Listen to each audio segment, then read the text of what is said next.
afternoon. Thank you for joining us on Wednesday, September 18th. Before the City Council meets, we will convene the Assisted Housing Governing Board. I'll call that Governing Board to order. Roll call. Board Member Galindo Elvira. Here. Board Member Guardado. Board Member Hodge Washington. Here. Board Member Maggard. Board Member O'Brien. Here. Board Member Pastor. Here. Board Member Robinson. Here. Board Member Waring. Here. Vice Chair Stark. Here. Chairwoman Gallego. Here. Vice Chair Stark, do we have a motion on item 3? Yes, I move to approve Resolution 224. Second. We have a motion and a second. Roll call. Galindo Elvira. Yes. Guardado. Yes. Hodge Washington. Yes. Maggard. O'Brien. Yes. Pastor. Yes. Robinson. Yes. Waring. Yes. Stark. Yes. Gallego. Yes. Passes 8-0. Sorry, 9-0. We will adjourn the board meeting. Thank you so much for joining us for that important housing work. And now we will move to the invocation. I'll invite Police Chaplain Harry Sexton forward.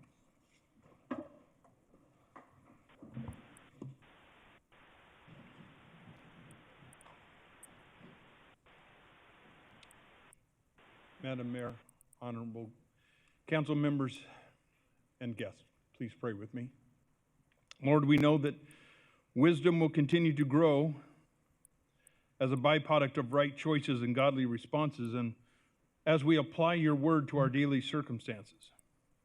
We ask you to help us make good use of the wisdom that you give us every day. Sometimes our choices may not seem clear, but you are not the author of confusion. We know we have enemies who want to deceive and confuse us. So, Father, please instruct this council. Give them a heart for your wisdom, a growing desire for understanding and insight. We know that wise choices will watch over us, keep us safe, and fill us and the citizens that we serve with joy. So guide every decision we need to make today. Father, help us to observe lessons from all you have created, the truth principles which you have built into the very universe. Let us learn from the wisdom of sowing and reaping, the importance of a strong root system in life, or learning even the industriousness of the ant. Father, we pray each practical and spiritual choice we make will reflect your perfect will. We pray all of this in your name. Amen. Thank you. Please remain standing. Vice Mayor, will you lead us in the pledge? I pledge allegiance to the flag of the United States of America and to the republic for which it stands, one nation, under God, indivisible, with liberty and justice for all.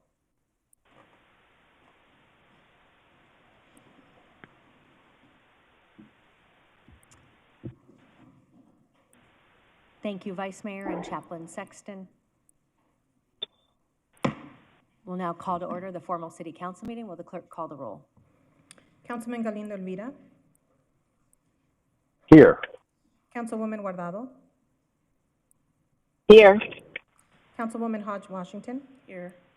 Councilwoman O'Brien. Here. Councilwoman Pastor. Here. Councilman Robinson. Here. Councilman Waring. Here. Vice Mayor Stark. Here. Mayor Gallego. Here. Thank you. We come together on a hard day for the city. Many have just attended the funeral of Officer Zane Coolidge. Thank you for those who are keeping him in your memory and those who worked so hard to give him a very powerful event this morning. Today's council meeting will have 2 interpreters, Carmen Cota and Elsie Duarte. Carmen, would you please introduce your team? Thank you, Mayor. My name is Carmen Cota, along with my colleague Elsie Duarte, who will be providing Spanish interpretation for our Spanish-speaking audience today. I will now take a moment to introduce myself to our Spanish-speaking audience. Buenas tardes, bienvenidos a la reunión formal del Consejo Municipal Mi nombre es Carmen Cota. Junto con mi colega Elsie Duarte estaremos sirviéndoles como intérpretes a nuestra audiencia de habla hispana. Deseamos pedirles de antemano, si es que va a dar un comentario público, por favor hable despacio, con claridad y evite distracciones de fondo. Finalmente, pause después de cada una o dos oraciones para poderle interpretar en una forma más completa posible. Thank you, Mayor. Thank you so much. Will the city clerk please read the 24-hour paragraph? The titles of the following ordinance and resolution numbers on the agenda were available to the public at least 24 hours prior to this council meeting and therefore may be read by title or agenda item only. Ordinances number G 7234 and 7297 through 7301, S 51233 through 51281, and resolutions 22245 through 22246. Thank you. Will the city attorney please explain the role of public comment? Yes, thank you, Mayor. Members of the public may speak for up to 2 minutes to comment on agenda items. Comments must be related to the agenda item and the action being considered by the council. General comments that go beyond the scope of the agenda item must be made in the citizen comment session at the end of the agenda. The City Council and staff cannot discuss or comment on matters related to pending investigations, claims, or litigation. Additionally, any member of the public who appears before council in their capacity as a lobbyist must, as required by Phoenix City Code, disclose this fact before addressing council. The City Code requires speakers to present their comments in a respectful and courteous manner. Profane language, threats, or personal attacks on members of the public, council members, or staff are not allowed. The person who violates these rules will lose the opportunity to continue to speak. Thank you so much. Councilwoman Guardado, do you have a motion on item 1? Yes, I have a motion to approve meeting numbers from 1/1/23. Second. All those in favor, please say aye. Aye. Any opposed, nay. Aye. Passes unanimously. Councilman Robinson, do you have a motion on item 2? Yes, Mayor, thank you very much. I move to approve the minutes of the formal meeting on May 3rd, 2023. Second. Any comments? All those in favor, please say aye. Aye. Any opposed, nay. Aye. Councilwoman Hodge Washington, do you have a motion on item 3? Yes, Mayor, I move that we approve the June 14, 2023 minutes. Second. Any comments? All those in favor, please say aye. Aye. Passes Aye. unanimously. Vice Mayor, do you have a motion on item 4, boards and commissions? Yes. I move to approve mayor and city council boards and commission nominations. Second. Motion and a second. All those in favor, please say aye. Aye. Any opposed, nay. Aye. Congratulations to our new commissioners. We will ask you to come forward and we will conduct a swearing-in ceremony. We are so grateful that you are advising the city of Phoenix on important topics, including youth and education.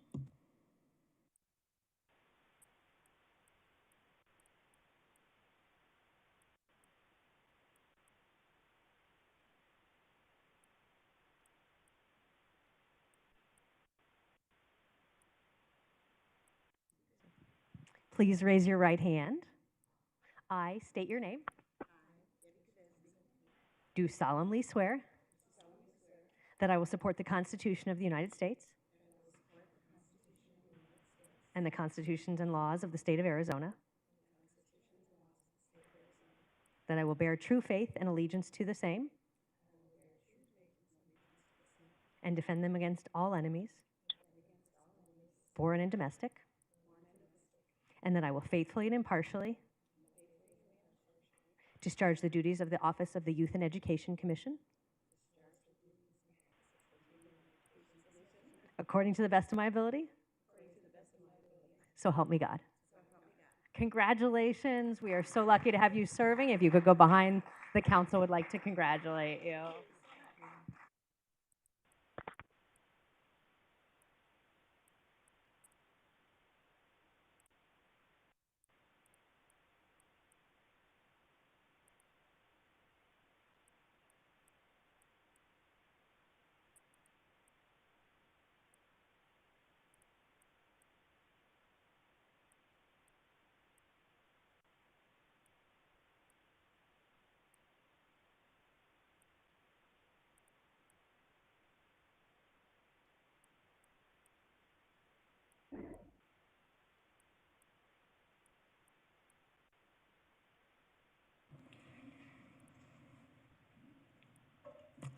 Thank you and congratulations to our commissioners. You are helping advise us on the future of our city on topics including science education. The next portion of our meeting agenda is liquor license applications. We provide an advisory role to the state of Arizona. Do we have a motion, Vice Mayor? Yes, I move to approve items 5 through 31, except item 16. Second. Motion and a second. Any comments? All those in favor, please say aye. Aye. Any opposed, nay? Passes unanimously. Item 16 is Foothills Beer and Wine. We have 2 members of the public to speak. We'll begin online. Mr. Rana, floor is yours.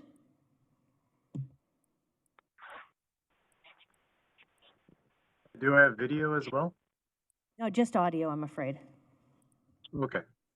Yeah, my name is Ramon Rana, and I'm the owner of the Kumon-Ahwatukee Foothills Center, which is located next door to the proposed liquor store. I'm here today because the city rejected 40 letters from current families of students enrolled in my center, and I'm also here because Arizona Revised Statute 4-207 does not protect a child center business such as my own. I oppose this proposed location for a liquor store that will be located 10 feet from our front door for a couple of reasons, and I'll give you those reasons now.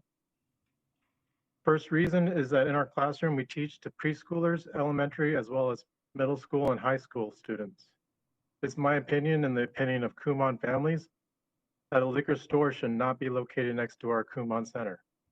I don't want my students being exposed to the marketing of liquor, wine, or beer.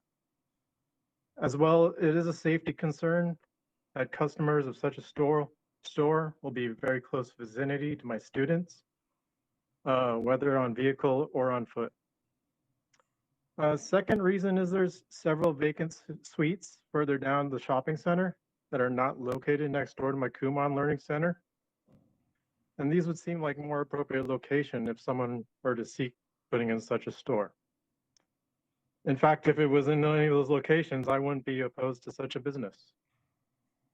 Because of these reasons, I suggest you reject the proposed location of the liquor store next to my learning center. I think the toughest part, if you guys approve such a thing, is explaining to my parents why there's a liquor store next to my Kumon Center, and I'll have to tell them the city of Phoenix thought it was appropriate for one to be there. And that's all I got to really say on this matter. So thank you for your time and listening to my concerns. Thank you so much for your testimony. Next, available to speak if necessary is Mr. Singh. Please come forward if you would like to provide testimony in support of this item.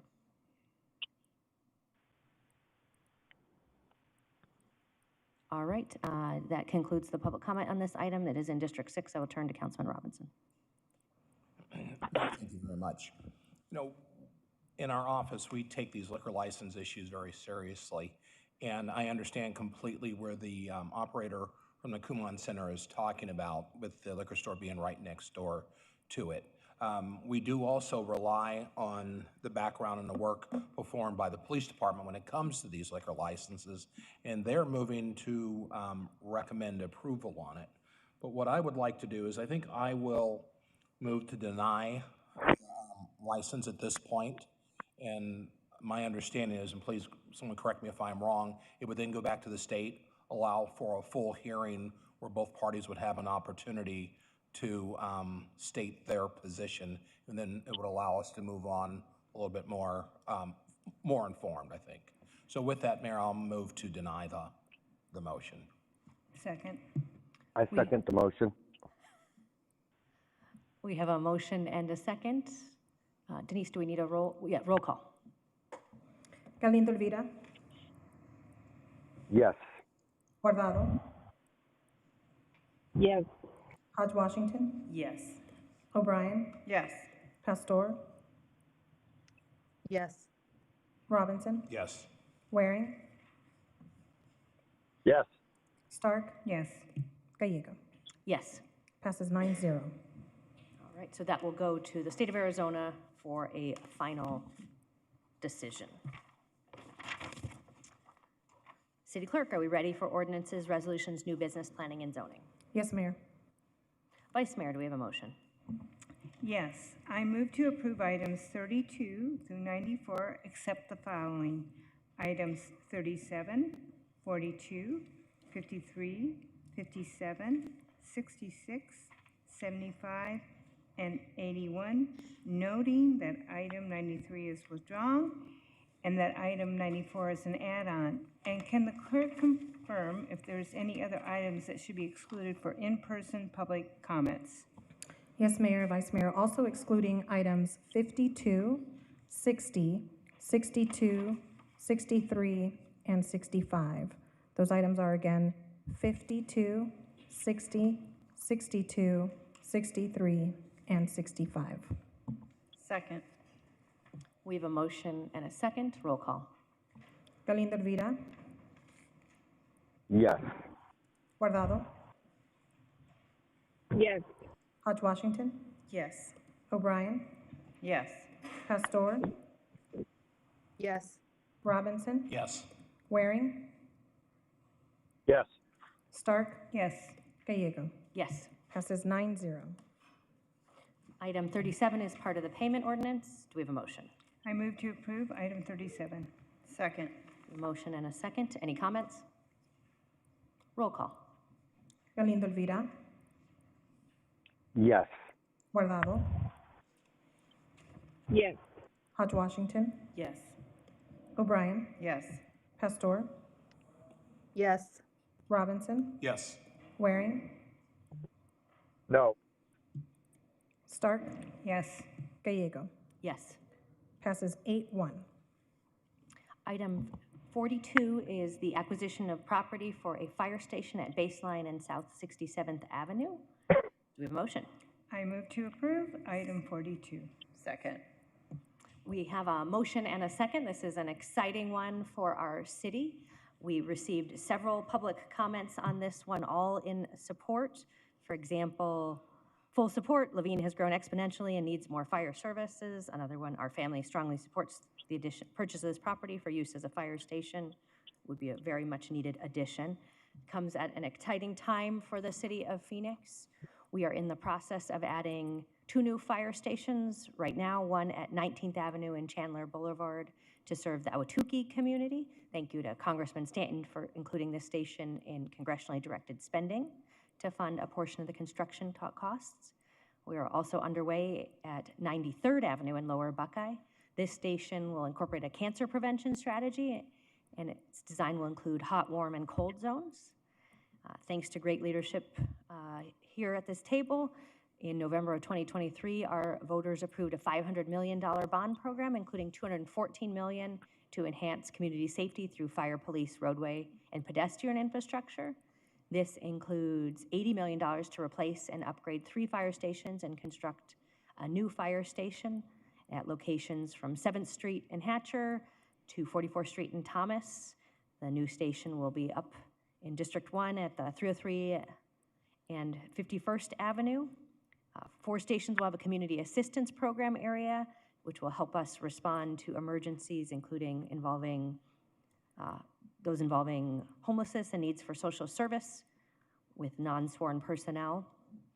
And more fire stations require more firefighters. The fire department is in the process of increasing staffing levels and have added 134 full-time employees so far this year. In January, we held a graduation ceremony for new fire recruits. A total of 39 recruits graduated and began their shifts on January 8th. In May, we had a ceremony for 42 new recruits, and on Friday of last week, our recruit class graduated 54 new fire recruits. Next week, Phoenix Fire will graduate 34 new paramedics to add to our team, and we have 1 more recruiting class this year entering the academy. Tomorrow, we'll also graduate 14 dispatch operators with Phoenix Fire. So a lot of investment happening to keep our city safer. Thank you to all who are working on this. Any additional comments? Roll call. Oh, Councilwoman Hodge Washington. Thank you, Mayor. I just wanted to briefly say, Levine, I share with D7, and the community has been consistent and persistent in their request for additional fire stations. So I'm very happy to see us moving forward. And I'm very excited to see that we will now be trying to alleviate some of the pressure that's placed on our firefighters in Station 58. They do a phenomenal job, and I just wanted to take an opportunity to say Thank you to them for continuing to take care of Levine, and you will have additional resources coming very soon. Well said. Roll call. Galindo Elvira, Yes. Guardado, Yes. Hodge Washington, Yes. O'Brien, Yes. Pastor, Yes. Robinson, Yes. Waring, Yes. Stark, Yes. Gallego. Yes. Passes 9-0. Thank you. Item 52 is next, related to food systems. Vice Mayor. I move to approve item 52. Second. Eric.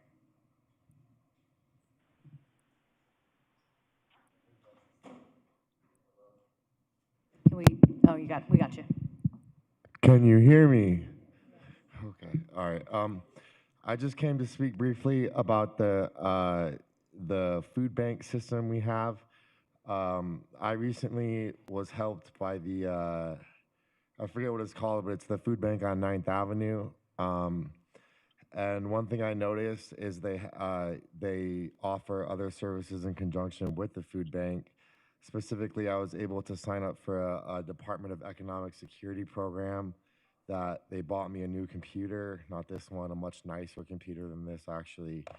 And I would just like to ask that we, at our food banks, we try to make people aware of other things that they may be able to get from, I think it's called Nourish Phoenix. Other things they're If able to you get could from connect this to the agenda item, that would be fabulous. I'm sorry. Oh, yeah, You're no, welcome to come I back during public apologize. comment. It's very important, but Yeah, I apologize. I tried to, but the agenda had no further information about this and several other items. So I digress, and thank you for your time. wonderful. This is related to residential garden systems. Awesome. Thank you. Roll call. Galindo Elvira, Yes. Guardado, Yes. Hodge Washington, Yes. O'Brien, Yes. Pastor, Yes. Robinson, Yes. Waring, Yes. Stark, Yes. Gallego. Yes. Passes 9-0. Thank you. Next is item 53, which is amend the Federal Community Development Block Grant Construction Loan Agreement with CPLC. Do we have a motion? I move to approve item 53. Second. We have a motion and second, noting that Councilman Galindo Elvira will not be participating in this vote. And we will take public testimony on the city contract with CPLC. Elizabeth Venable.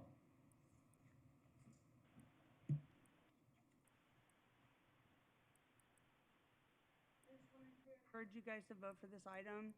I think it's important to be flexible with your community development block grants and use them for organizations that generally have a good record. I do want to encourage you, as I try to every now and again, to look to sometimes more ambitious allocations and sometimes more coming from the general fund as opposed to federal funding. But I do want to encourage you to vote for this, and you probably will, so. Thank you. Thank you. Roll call. Guardado, Yes. Hodge Washington, Yes. O'Brien, Yes. Pastor, Yes. Robinson, Yes. Waring, Yes. Stark, Yes. Gallego. Yes. Passes 8-0. Item 57 is next. Will the city clerk please read the title? Item 57 is for ordinance G7300, an ordinance amending Chapter 8, Article 2, Section 8-7, poultry and rodents, and Section 8-10, minimum area limitation nuisance of the Phoenix City Code. Vice Mayor. I move to approve item 57. Second. Roll call. Galindo Elvira, Yes. Guardado, Yes. Hodge Washington, Yes. O'Brien, Yes. Pastor, Yes. Robinson, Yes. Waring, Yes. Stark, Yes. Gallego. Yes. Passes 9-0. Thank you. Item 62 is a cooperative readiness agreement with item 60 is Trailhead Custodial Maintenance Services. Do we have a motion? I move to approve item 60. Second. We have a motion and a second. We have several members of the public to testify, and on this item, we will take testimony on Trailhead maintenance. We will begin with Kelly, followed by Jess.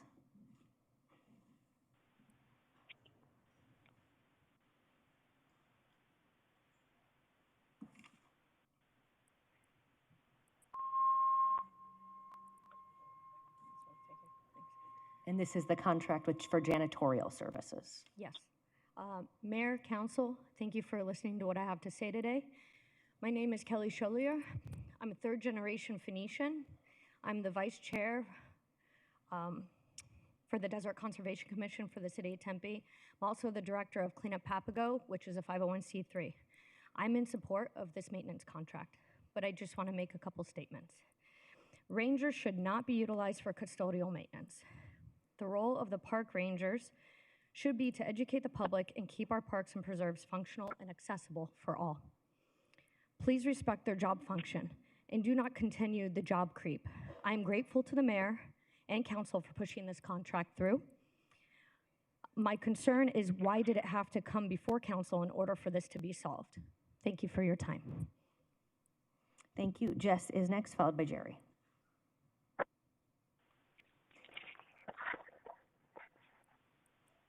Good afternoon, Mayor, council members. I am Jess Dobbs. I am representing the hiking community here.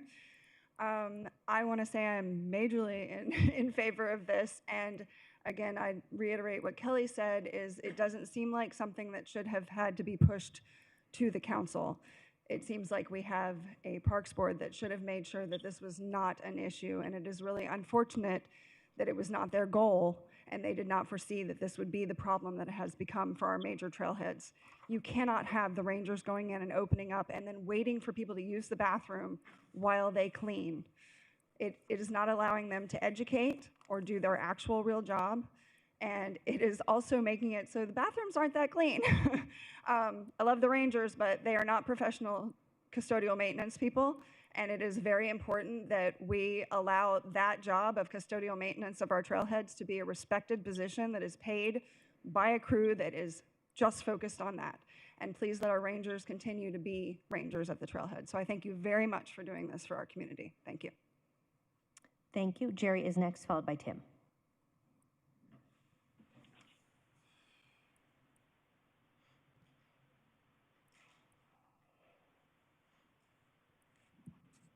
Good afternoon, Jerry Van Gass. Thanks for taking up this agenda item. As Jess said, this all could have been avoided. We need to get bio-janitorial back out there fulfilling their contract, which doesn't conclude until December 31st.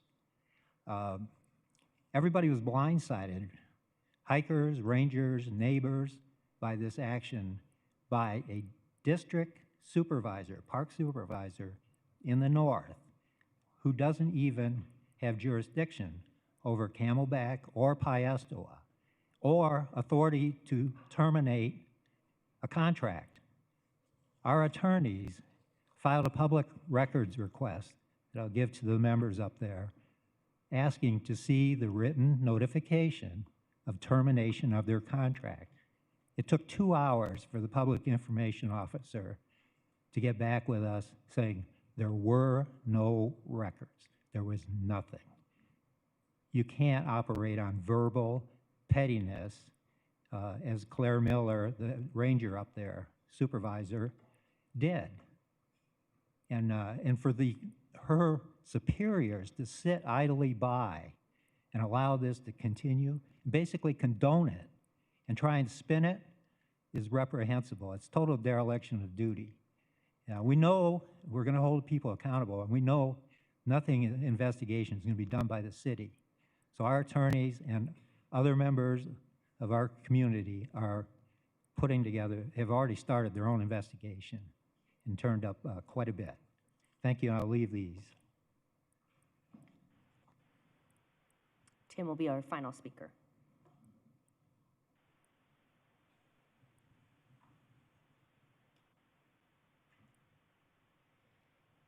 Good afternoon, Tim Surakowski. First, I want to thank you so much for having this item approved and having it approved this afternoon by the council.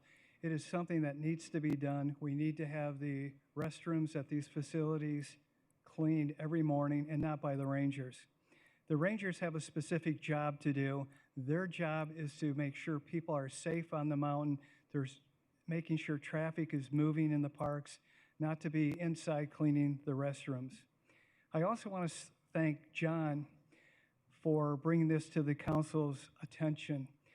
I'm not sure why we really are bringing it here to the council, because there should be a chain of command and management that should have handled this situation in the Parks Department. This should never have been brought back. There was never a 30-day notification given to the cleaning company in order for them to stop doing their work.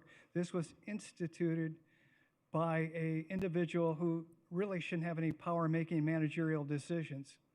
But that's neither here nor there at this point. We just need to reinstate the contractual arrangement and make sure that the rangers at this point are not cleaning the restrooms, and that these thousands of people in the morning can enjoy their hike without having any type of problem when they get there. Thank you. Thank you. That concludes public comment on this item. Councilwoman Hodge Washington. Thank you. I have a couple questions for the park director. Is someone available? Oh, sorry, Cynthia.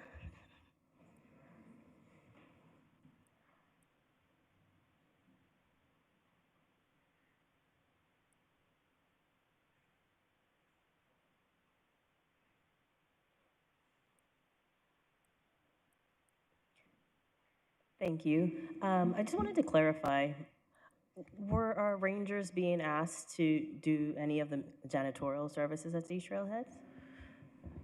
Good afternoon, Mayor, Councilman Hodge, Washington, and members of the City Council. Yes, effective September 1st through today, after the execution of this award of the contract, rangers have stepped in to fill in the duties of opening the gates and performing restroom cleaning duties, which they are permitted to do by their job description. Okay. But with the passage, if this service contract goes forward, they would resume their other duties, correct? Yes, Mayor, members of City Council, Councilwoman Hodge Washington, that is correct. And then there was some questions or some conversations from our public speakers that wanted to understand the procedural process and why we are here versus having it being done internally. Can you respond to that? Yes, Mayor, members of City Council, and Councilwoman Hodge Washington. For the past 5 years, these duties specifically at a select number of trailheads, including Camelback Mountain and Payastowa, have been performed by Biojanitorial Services. So that's something that we have contracted out. There was an oversight, and the contract was not extended in time, and therefore this is our stopgap, if you will, so that they're allowed to continue those services while we conduct a request for proposals, a solicitation, and then award a contract for another 5-year period. So if I'm hearing you correctly, it was not an intentional decision to cease this contract, and more so was an oversight. That is correct, Councilwoman. Thank you. That concludes my question. Councilwoman O'Brien. And can you, I think the other thing that the public commenters were curious about is, why did this have to come before council today? Could you explain that, please? Yes, Mayor, Councilwoman O'Brien, and members of the council. The council has the authority for the payment authority to approve the spending that's needed to have this contract. And that authority lies solely with the council, so it could not have been done at your level or at the city manager's level because of the amount of the contract, correct? Councilwoman O'Brien, that is correct. Thank you so much. Appreciate it. Thank you. Roll call. Galindo Elvira, Yes. Guardado, Yes. Hodge Washington, Yes. O'Brien, Yes. Pastor, Yes. Robinson, Yes. Waring, Yes. Stark, Yes. Gallego. Yes. Passes 9-0. Item 62 is our agreement with the federal government in support of Arizona Task Force 1. Do we have a motion? I move to approve item 62. Second. Eric Nielsen.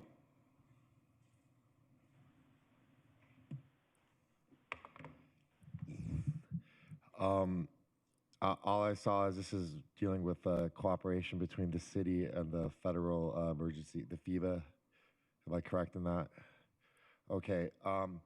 Well, I'm not sure exactly what part of the cooperation between them this refers to. Like I said, the agenda. I wish the agendas had more links on it. But anyway, I think of things that are pretty much a certainty in my lifetime. I wasn't expecting to grow up with a pandemic, yada, yada, yada, all this stuff. And I think of things that will affect my home state, disaster-wise, that are a certainty in my lifetime. And other than the extreme heat, I would just like to point out that the San Andreas Fault is like, what, 15, 20 years overdue. So in my lifetime, it's a certainty that between 5 and 10 million people will head down the 101 to Phoenix. And I'd like to make sure we work with FEMA to make sure that Phoenix is not forgotten when the funding rolls around. Like that man quoting the other man said, an ounce of prevention is worth a pound of cure. So I don't think we should necessarily spend any money on it, but we should have a plan ready to go because it's going to throw off our growth projections. It's going to throw everything off. And I think it's important that we keep the city of Phoenix a safe, world-class place to live. And we don't, I have my own opinions about people from California, as I'm sure other people do. It's just a different way of life. And I think we need to be careful to avoid culture clashes and maintain law and order in such a situation. Thank you for your time. Thank you. This is an item that supports our Team Phoenix responding to declared disasters, which have ranged from several hurricanes to the 9/11 World Trade Center in New York City. Roll call. Galindo Elvira. Yes. Guardado. Yes. Hodge Washington. Yes. O'Brien. Yes. Pastor. Yes. Robinson. Yes. Waring. Yes, excuse me. Stark. Yes. Gallego. Yes. Passes 9-0. Item 63 is a request and apply for and accept funds from the 100 Club of Arizona for antidotes for toxic exposures. Vice Mayor. I move to approve item 63. Second. Eric, please. I don't have much to say about this item other than I think it's a shame that the 100 Club doesn't have $15 million in its bank account. I think doing the Reaganomics thing with the food stamps and leaving assistance up to wounded officers to a charity is irresponsible and leads people who really want to help with their hands tied. So in the future, I'd like to see the city step in and provide adequate funding for people who are gunned down trying to save our lives. Thank you. Thank you. Roll call. Galindo Elvira. Yes. Guardado. Yes. Hodge Washington. Yes. O'Brien. Yes. Pastor. Yes. Robinson. Yes. Waring. Yes. Stark. Yes. Gallego. Yes. Passes 9-0. Item 65 is an agreement with USCP. Do we have a motion? I move to approve item 65. Second. Eric. I would just like to say God bless all our first responders. And the Capitol Police have the hardest job of any police department when it comes to not becoming politicized one way or the other. And I'd like to think that the City of Phoenix Police Department is good at following that example. Thank you for your time. Thank you. Roll call. Galindo Elvira. Yes. Guardado. Yes. Hodge Washington. Yes. O'Brien. Yes. Pastor. Yes. Robinson? Yes. Waring? Yes.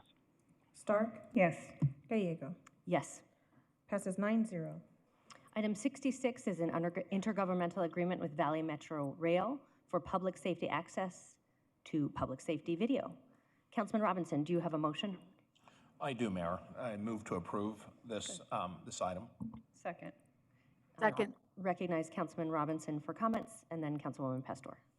Mayor, thank you very much. I want to make sure it's on the record of really thanking Valley Metro Rail for partnering with the police department and our real-time operations centers, because what this will do, and for those of us who've had an opportunity to see the value of the RTOCs, especially when they're in the precincts, and that's something I think will continue to be invaluable to us, and it's something that the citizens are participating in. We're seeing a great deal of participation by the officers on the streets and the precincts, and I can't say enough good things about this particular partnership. And I just wanted to make sure it was on the record that we really appreciate that opportunity. It'll allow us to continue to do some great police work and in partnership with various entities around the city. Thank you, Mayor. Thank you. Councilwoman Pastor, followed by Councilwoman O'Brien. Thank you. I'm actually really excited for this IGA because it's been work in progress for the last 2.5 years with Valley Metro. I'm very proud that we are the first city to sign the IGA. And what it will do, it will help us be ready to go as real-time crime centers are activated, making light rail video available, which helps us on rail and make sure that we're keeping it safe. It's a great step in the right direction, and I'm happy to say that Phoenix did it first. So thank you. Thank you. Councilwoman O'Brien. Thank you, Mayor. I also am excited that we are entering into this intergovernmental agreement with Valley Metro. The ROTCs in the city are helping an already very strained police department. I know that when I visited Glendale and watched theirs, they showed an example of how they solved what would have been essentially an unsolvable crime, and that was the murder of a 7-year-old little girl. And so I can't tell you how valuable I think this is to our city and helping our police department solve crimes and our prosecutors prosecute those. So I'm grateful for that and fully in support. Thank you, Mayor. Thank you. Roll call. Galindo Elvira? Yes. Guardado? Yes. Hodge Washington? Yes. O'Brien? Yes. Pastor? Yes, yes. Robinson? Yes. Waring? Yes. Stark? Yes. Gallego? Yes. Passes 9-0. Item 75 is next. It is an application to the federal government for a TOD planning grant. I move to approve item 75. Second. Motion and a second. Roll call. Galindo Elvira? Yes. Guardado? Yes. Hodge Washington? Yes. O'Brien? Yes. Pastor? Yes. Robinson? Yes. Waring? No. Stark? Yes. Gallego? Yes. Passes 8-1. Item 81 is in District 6 at 56th Street, Thomas Road to Camelback Engineering Service Agreement. Councilman Robinson, do you have a motion? Thank you, Mayor. Yes, I move approval for item number 81. Second. And I'll turn to Councilman Robinson for comments. Mayor, thank you again. I'd like to thank the Arcadia residents simply because they've had a great deal of patience with the city as the city brings this highly anticipated project forward. I'd further like to thank the Street Transportation Department for identifying the additional funding to keep this project moving forward in a timely manner. Arcadia is a community filled with avid cyclists, as well as many students riding their bikes, and there are 4 schools in the immediate area that this particular project will benefit. So I know that they're looking forward to the completion of this project, providing safer bicycle travel in the entire area, And thank you very much, Mayor. Thank you so much. Roll call. Galindo Elvira, Yes. Guardado, Yes. Hodge Washington, Yes. O'Brien, Yes. Pastor, Yes. Robinson, Yes. Waring, Yes. Stark, Yes. Gallego. Yes. Passes 9-0. We'll next turn to the citizen comment portion of our agenda, and I'll ask the city attorney to introduce this segment. Thank you, Mayor. During citizen comment, members of the public may address the city council for up to 3 minutes on issues of interest or concern to them. The citizen comment session is limited to 30 minutes. The Arizona Open Meeting Law permits the city council to listen to the comments but prohibits council members from discussing or acting on the matters presented. Thank you. We will begin with Coco Garcia, in person, followed by Mike Norton online.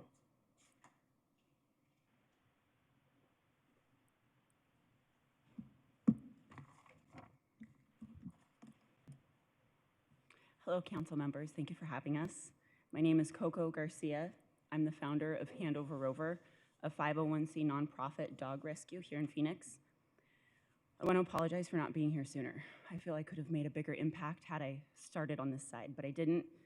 We learned very early on that the laws are not set up to protect the animals. So for the last 8 years, our team got good at negotiating. We got good at using tactical empathy and speaking to our community in order to help animals that are suffering. Last year, I messed up really bad. I didn't follow my own rules. I was out of state, and I was in a hurry, and I was desperate for help. I placed a dog with a woman that was a horrific animal hoarder, unknowingly. We found out 2 months later that she had 67 animals in some of the most grotesque conditions in a 900 square foot house. There were animals that had no use of their hind limbs and bones protruding from them. When we called on our police to help intervene, they said their hands were tied. There were no laws in place to help retrieve these animals. And unfortunately, and fortunately, what was happening was visible. We could see it, we could film it, we could hear it, and we could smell it. When we couldn't get help for these animals, I decided to go public. We're heavily active on social media. I threw myself under the bus, let the world know I made a pretty bad error, but we needed help, and we needed help getting these animals out. A few days later, those animals were seized. What happened in that house wasn't because of a cultural difference. It wasn't because that it was an impoverished community. It was a woman that was doing really, really bad things. And there should have been laws in place to help that situation. We're here today because we want to introduce ourselves to the City Council, to the members, to the public. We want you to know that we are your soldiers. We are the first ones on the scene, and we're the last ones to leave. We can no longer negotiate these animals out of bad situations. There just isn't enough of us. Moving forward, we need your help. We need your help with change. We need your help with ideas. But I'm not going to ask for your help to come out into the field with us. We will bring the information to you. We will bring you everything that we have, and we'll come to you with ideas. We'll come to you with language for new contracts. We just can't do it alone anymore. Thank you. Thank you for that important testimony. We'll go next to the very patient Michael Norton. And that will be followed by John Forsyth. Mayor Gallego and City Council, thank you very much for giving me the opportunity to speak today. I'm working with the Rogers Ranch Residents Committee, which is an informal group of residents located in Levine, and particularly in the square mile that we refer to as Rogers Ranch, where a number of different master plan communities are located. Over the last couple of years, we've been in front of you several times to talk about what could be done to activate Norman Park property. And through your efforts and through our advocacy, our park has made it to the 5-year capital improvement plan list. But we've identified problems that we would like to discuss with the city where we believe there is an opportunity to move our city forward. Jerry and I watched the Parks and Recreation Board meeting last month closely. We wanted to watch the 10-year master plan progress get rolled out by the consultant who was contracted to do that work. While that work is exciting in many ways, the thing that really disappointed us and concerns us is that there was very little, if any, time or effort spent with respect to how the city is going to improve its ability to fund the projects that we need to move forward. About the same time, we saw a report that came out of the Trust for Public Land that ranks the parks throughout the nation, top 100 cities, in terms of size, accessibility, quality, investment, and so forth. We saw that in 2024, Phoenix was in the bottom 15% of the top 100 cities in terms of its overall score, not because we lack acreage. We rank right at the top for total acreage committed to parks and preserves, but because we spend so little. And it's so difficult for us to do the things that residents really want our parks to become. I look back with Jerry, we look back to 2014. He brought the data to me.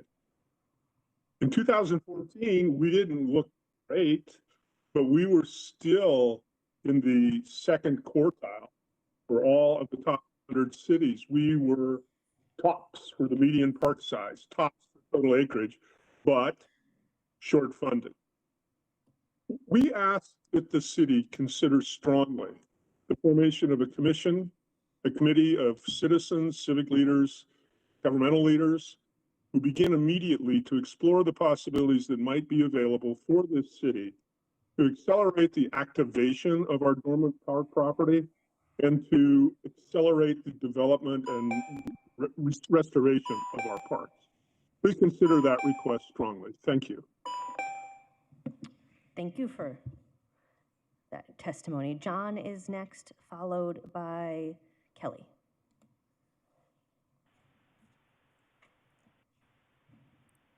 John Forsyth. I'm sorry, I didn't catch we had two Johns. Thank you. John Forsyth. John does not appear to be with us, so we'll go to Kelly and then John Hines.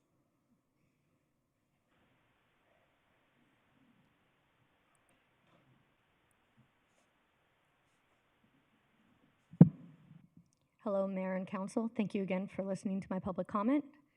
I actually just want to address the bicycle path, the Grand Canal between Tempe and the city of Phoenix. For over 2 years, the short lights, they have slowly been stripped of wiring, the tops. It's pitch black in some areas, specifically between Priest Drive and 44th Street. That stretch kind of needs some love. It's definitely, I would say, lack of a better term, sketchy. As a woman, I would not feel safe riding, especially at night. I won't ride that stretch alone. And I am an avid bike rider. So is my partner. Secondly, I would like to address the Oak Street pedestrian bridge over the 51 freeway. That needs a lot of fixing. There's a lot of used syringes, lots of broken glass. It looks like someone set it on fire as well, along with graffiti and trash everywhere. That definitely needs to be addressed. And then I also just want to add, if you truly believe in public transportation, then the light rail should be given the priority. My personal experience, I went to a concert down in Phoenix. We waited, light rail didn't leave for about 20 minutes, so we got off, we started walking. We actually made it to the next light rail stop before the light rail we got off. I'm bringing that up because I think a lot of people utilize public transportation to get to jobs, and I think it should take priority. I do drive a vehicle, but I do think it should take priority and be faster than what it is, and it should take priority over cars. That's all I have to say. Thank you so much for your time. Thank you for that testimony. John is next, followed by Emmeline.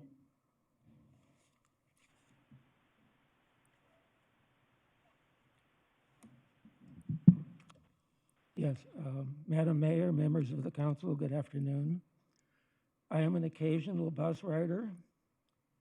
It was not until I received my May water bill with the bilingual flyer that I learned that there were changes afoot regarding the paying for transit. For my part, the system was working fine, and there was no need for change. It so happens that I was visiting in Los Angeles when a new fare payment system was instituted for the MTA there. Therefore, I had personal experience with the problems the change had brought. On May 20th, I wrote to the CEO of Valley Metro detailing those problems and asking for assurance that they would not come to Valley Metro. I included a self-addressed stamped envelope. By July 10th, when I had not yet received a reply, I sent a follow-up letter.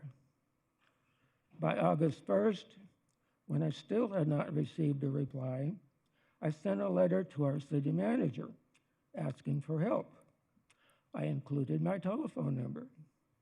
Not receiving a response by August 30th, I called his office. I was told that someone would call me back. No one did. So on September 6th, I called again and got the same result, or same promise with the same result. I then made a trip to City Hall to see about making an appointment to speak to someone.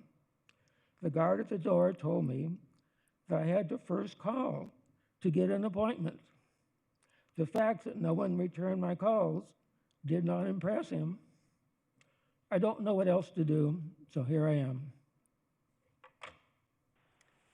Thank you. Councilwoman Pastor, I think, is going to follow up, and then Kelly, she will also follow up with you. Her district includes the Oak Street area. Appreciate both of your testimony.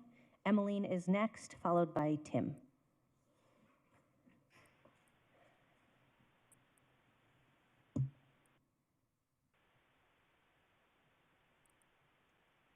Hi, Councilman. I'm just here to speak on CBI and how they don't know what they're doing. They have a city contract city contract, but they're not following through with a lot of what they say. There's a lot of, they don't back and forth. The conditions that they have us living in aren't very good at all. I've been to the hospital twice for mold in my room, and I brought it up to them, and they said there's nothing they can do. They won't move me. It's just really bad living conditions that they're putting us in. They take us off the street to put us in hotels that are even worse than being on the street. And they're not following through with anything that they're saying. They make a lot of promises that they don't keep. And when you bring it up to their attention, they say that there's nothing they can do for you or for you. I've been in this program for 2 years now, and I'm trying to get out of it as best as I can. But they changed the rules, and something needs to happen because I bring it up all the time to them, other ineffectiveness that they're having.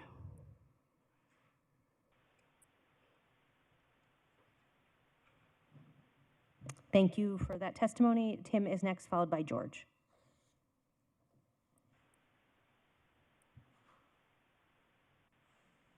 Good afternoon, Tim Surakowski. There has to be some clarification on what I just heard about the Parks Department, this contractual arrangement. What was said here is incorrect. We had a park ranger stop them from coming and cleaning the restrooms. Their contract is up December 31st. There wasn't a glitch here. There wasn't someone that, oh, we made a financial mistake. They stopped service. They didn't give the company 30-day notification, and they just stopped because they didn't like this company.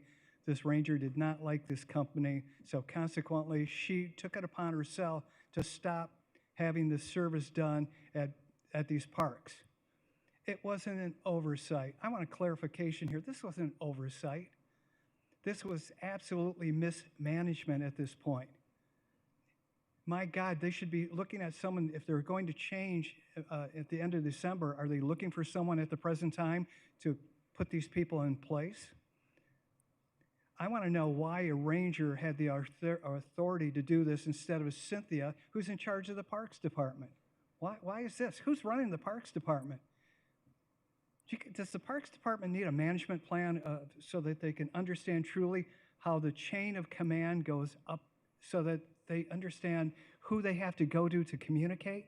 Because it seems like that's a misnomer in the Parks Department. If we have rangers who are making managerial decisions and just doing it at a whim and causing thousands of people harm, because that's really what's going on here. You have thousands of people who want to hike all the mountains in the morning, and some of them want to use the restrooms, and they can't get in to use the restrooms. So it's really become a problem. And it really kind of makes me upset to hear that, oh, it's just a mistake. We just inadvertently did this. How come Cynthia didn't stop this when she heard about it before? That's her job. If you run a company, your job is to make sure that glitches like this do not affect thousands of people, and it really did affect thousands of people. So I just wanted to change and voice my opinion on what really had transgressed here, because asking the questions is one thing, getting the correct answers, you didn't get the correct answers here, and that's the problem here. If we're going to get to the root of some problems, we have to get the correct answers, and people have to be upfront and righteous right from the beginning and not say, oh, it's a financial error, a financial problem. It was already in the financial budget to pay these people until the end of December. So it can't be a financial glitch at this point. I want to thank everyone for all the good work you guys have been doing today, and thanks so much for taking care of the parks. Thank you. George is next, followed by Eric.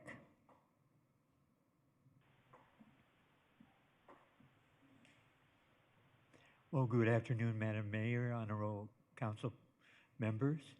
My name is George Gallagher, and I'm a 60-year resident of Phoenix and happily a 30-year user of public transportation. Coming here today on the light rail, I saw advertisements indicating there's a new way to pay your fare, and that's very true, and that rolls out next month. I'm here as an advocate for seriously mentally ill adults, roughly 30,000 in the county. Valley Metro, bless their hearts, came up with this plan without collaboration, but that's nothing new for Valley Metro. My concerns is when this rolls out, October 28th, is who's going to pay the fares.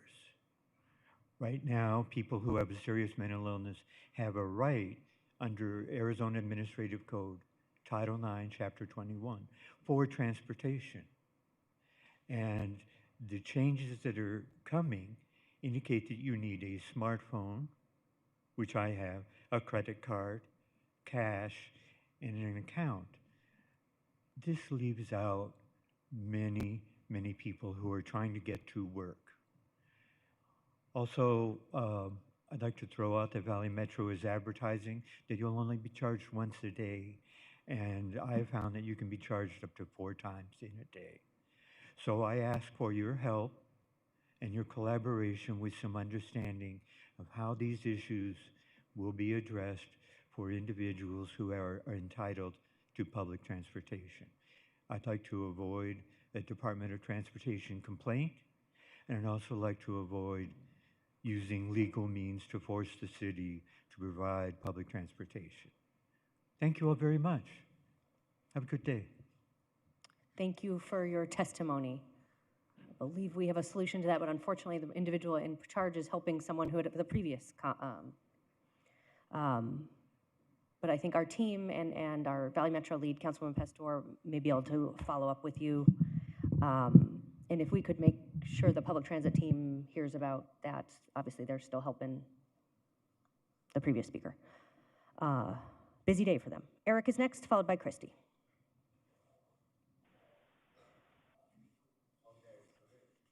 Obviously, my favorite part of public comment. Hold on. This is obviously my favorite part of public comment because you can say pretty much whatever you want. And seeing as how I'm unemployed and live on disability, I have pretty much all day to come up with ideas to help you guys. I have pages and pages of stuff, and I'm not one to usually act out of anger, so forgive me. I'm going to do my best not to get loud or swear or anything, but given the recent events, pretty much everything other idea I have for you goes right on the back burner. In conjunction with the police shooting recently, that's not what I came to talk about. I'm just saying that ties into this.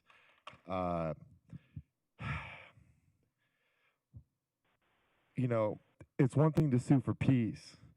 It's one thing to say we shouldn't hurt each other, but it's another thing to deny someone the right to self-defense and advocate violence. I don't know if anyone knows the difference, but the difference is the free world and terrorists. So I got in an argument with this person on Twitter the other day, and who knows if they're a Russian, who knows what's going on that website. But it was crazy to me because they made a comment like, you can't stand with our bodies and not our rockets, and just the most terroristic, un-American, horrible filth I've ever heard. And it angers me. It angers me. We have cops getting shot. Hello? Wake up. There are cops getting shot. Okay? And rhetoric like that only fuels the fire. And, you know, I spent a lot of time trying to figure out, do these people hate America because we're running around quoting Osama bin Laden? Like, that's cool. And I found something the other day on the internet I want to read to you guys, if I may, that I think brings some clarity. Do they hate America? Nah. They hate what they see in this chamber, a democratically elected government. Their leaders are self-appointed. They hate our freedoms, our freedom of religion, our freedom of speech, our freedom to vote and assemble and disagree with each other. Hold on. I got ahead of myself. Oops. Our freedom of speech, our freedom to vote and assemble. They want to overthrow existing governments. I got to fast forward to the end because I get to the best part. All right. This is what I really came here to say.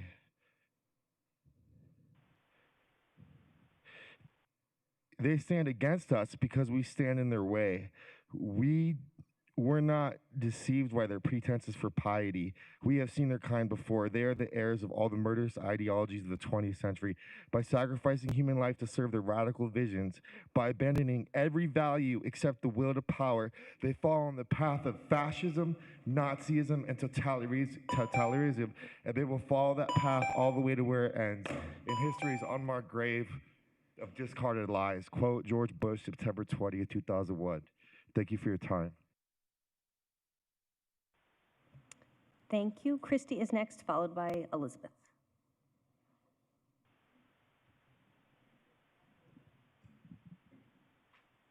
Good afternoon, Madam Mayor and council members.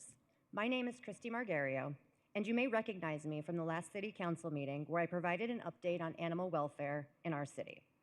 I am here today to give you some background on our group and what we are trying to accomplish. Over the course of the last decade, we have experienced a rapidly increasing domestic pet overpopulation in our city. A few years ago, we started reaching out to our fellow animal rescue partners and found they were experiencing the very same frustrations. It was becoming increasingly more difficult for all of us to keep up. A group of us that were passionate about trying to figure out the root cause of these issues joined forces to see how we could help. Our name is PAWS. It stands for Phoenix Animal Welfare Solutions. Our goal is to identify the causes of the pet overpopulation crisis we are in and make cost-effective recommendations to our city officials that can be picked up and implemented. We know there are so many human issues every minute of every day, and we acknowledge that we cannot drop any of those to deep dive into animal welfare in our city, but our group wants to help. We've spent the last 3 years researching and gathering information. We've been in communication with several city departments, the Phoenix Police Department, Neighborhood Services, and the City Auditor Department, to name a few. We have met with Maricopa County Animal Care and Control and a few city council members. We have pulled related city contracts and reviewed them. We have dug deep, and we want to share what we have learned with you. The PAWS team, along with other rescue partners passionate about improving animal welfare in our city, will be speaking at future city council meetings to share ideas and ask for your consideration. We are willing to do the heavy lifting, but we can't make change without you.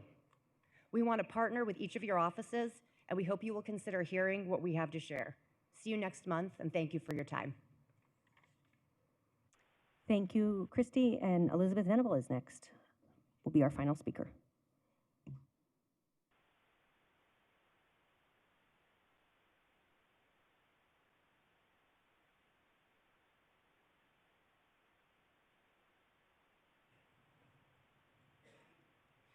Okay, so I wanted to look at some of the data that I was able to get the council to move forward with the Office of Homeless Solutions to measure outcomes and exits and see whether programs are being effective.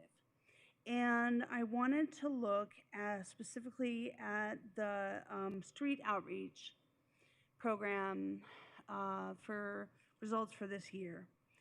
And I wanted to note that, okay, so out of 648 total street outreach exits, about, let's see, 35%, 35 individuals out of 648 achieved permanent housing. 17 individuals out of 648 exits achieved temporary housing. Let's see, what's this number? 514 exits out of 648 from the street outreach ended in homeless situations, so they just stayed the same, right? And then, bigger than both the permanent housing and the temporary housing was institutional situations. And so I wonder, there's been a decrease, obviously, in the amount of street outreaches going on from the city of Phoenix, right? Because there's no more Brown. Well, you still are under Brown, right? But you've largely cleared out the zone, and maybe you don't feel like you have the incentive. I also feel that these programs sometimes are not culturally appropriate and don't seek results. I think it has to do a lot with the contractors that are specifically picked for these services and also the context in which these so-called services are offered. If people are more likely to be put in a mental institution than they are to receive any form of housing or temporary shelter, 17 individuals is really low. 35 and 17 individuals for receiving any form of housing or shelter out of 648, I think it was. That's really low. And so what incentive do people have to participate? What confidence do they have? And I do think that still, you got to look at which providers and have they been accountable for the long time that they've been in use. I mean, and I'm specifically talking about certain contractors that work with Phoenix Cares and do law enforcement outreach. There's no transparency, but that's what I believe that these outreach numbers come from. So I would just encourage you to achieve results that are desirable for the city's residents. Thank you. We are adjourned.